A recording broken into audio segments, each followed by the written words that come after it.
Buenas noches gente de YouTube, ahora aquí les traigo otra, espero y la disfruten como la anterior. Recuerden manita arriba si les gustó y dejen sus comentarios y suscríbanse. Durante el verano de 2003, los acontecimientos en el noreste de Estados Unidos que involucran una extraña criatura, parecida a la humana, despertó el interés de los medios de comunicación locales. Breve, antes de un apagón aparente fue promulgada. Hay poca información o ninguna, se dejó intacto, como las cuentas más lineales y escritos de la criatura fueron destruidos misteriosamente.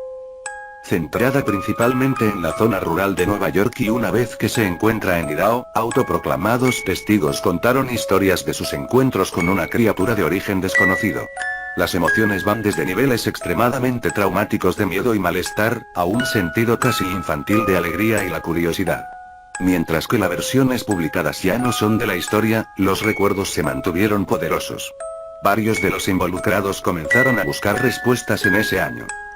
A principios de 2006, la colaboración se había acumulado casi docenas de documentos que datan entre el siglo XII y hoy en día, situados en 4 continentes. En casi todos los casos, las historias eran idénticos. He estado en contacto con un miembro de este grupo y fue capaz de obtener algunos extractos de su próximo libro. Una nota de suicidio. 1964. Mientras me preparo para tomar mi vida, siento que es necesario disipar cualquier sentimiento de culpa o dolor que he introducido a través de este acto. No es culpa de nadie más que a él.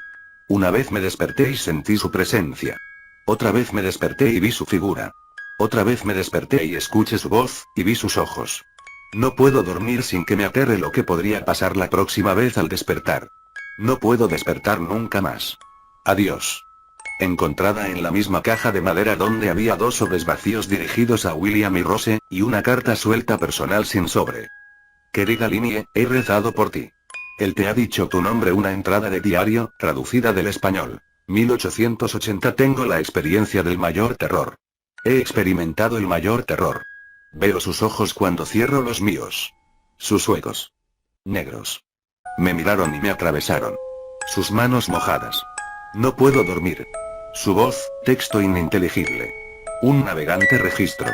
1691. Vino a mi sueño. Desde los pies de mi cama sentí una sensación. Se llevó todo. Tenemos que volver a Inglaterra. No vamos a volver aquí otra vez, él lo ha perdido. De un testigo. 2006. Hace 3 años, yo acababa de regresar de un viaje a Cataratas del Niágara con mi familia para el 4 de julio.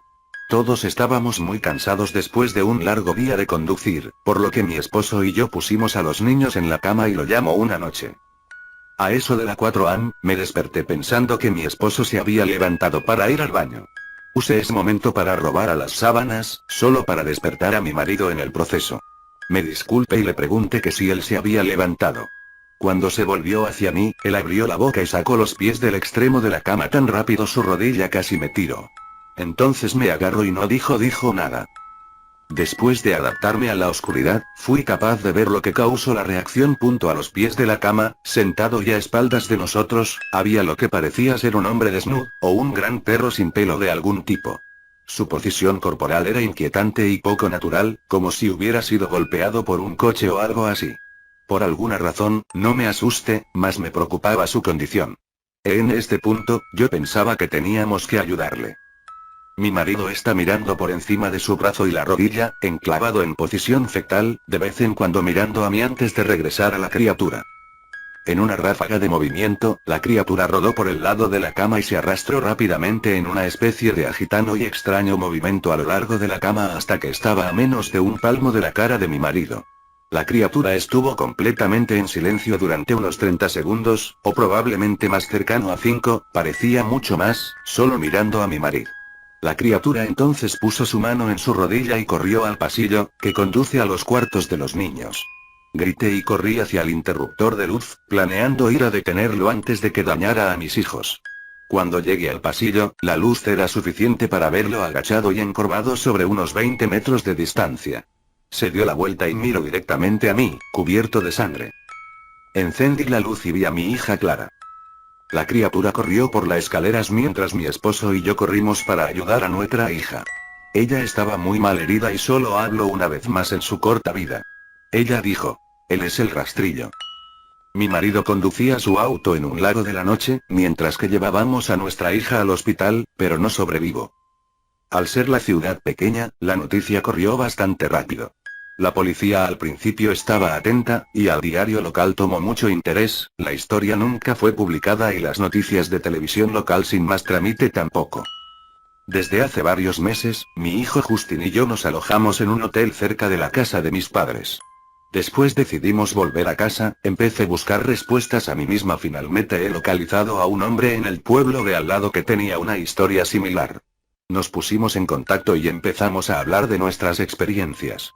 Sabía de otras 2 personas en Nueva York que habían visto a la criatura que ahora se conoce como el rastrillo. Nos tomó a los 4 alrededor de 2 años completos de búsqueda en internet y la escritura para llegar a una pequeña colección de registro del rastrillo. Ninguno de ellos dio ningún detalle, la historia o el seguimiento. Una revista tenía una entrada que implicaba a la criatura en sus primeras 3 páginas, y nunca lo volvió a mencionar.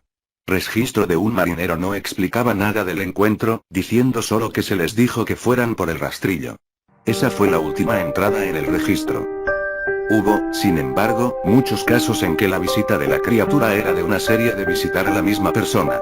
Varias personas también mencionaron que si habla, mi hija incluida. Esto nos llevó a preguntarnos si ese rastrillo había visitado a alguno de nosotros antes de nuestro último encuentro. He creado un grabador digital cerca de mi cama y lo dejé correr toda la noche, todas las noches, durante 2 semanas. Yo decidí tediosamente escanear a través de los sonidos de mí dando vueltas en mi cama cada día cuando desperté. Al final de la segunda semana, yo estaba acostumbrado al sonido ocasional de mi sueño. En el primer día de la tercera semana, me pareció oír algo diferente. Lo que encontré fue una voz chillona. Era el rastrillo. No lo pude escuchar el suficiente tiempo para poder transcribirlo. No he dejado que nadie lo escuche todavía. Todo lo que sé es que lo he oído antes, y ahora creo que hablo cuando estaba sentado frente a mi esposo. Yo no recuerdo haber escuchado en ese momento, pero por alguna razón, la voz en la grabadora inmediatamente me lleva de vuelta a ese momento. Los pensamientos que deben haber pasado por la cabeza de mi hija me pone muy molesta. No he visto al rastrillo desde que arruinó mi vida, pero sé que él ha estado en mi habitación mientras yo dormía. Me conoce y me temo que una noche me despertaré para verlo mirándome. Anónimo.